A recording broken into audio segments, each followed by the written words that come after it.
Hey guys, welcome back to App Mentor. In this video, I'm going to show you how you can get beryllium crystals in one's human. So if I open up my backpack, here I have beryllium crystals. As you can see, they look like this and they are used for crafting different weapons and equipments. Now, where you can get these beryllium crystals? They can be found all over the map, but the best location is the Broken Delta, which is this area right here. As you can see, this one and this one too. So basically, around this area called Broken Delta, you can find a lot of beryllium crystals here.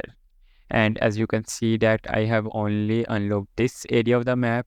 I haven't unlocked any other area yet, but I already have a lot of beryllium crystal. You can find it in different loot boxes and other items scattered around. Now, when you are looting in this area, make sure you are well prepared because there are some powerful enemies that you have to encounter. And that's it for today's video. If this video is helpful to you in any way, please hit that like button, subscribe to our channel, and thanks for watching.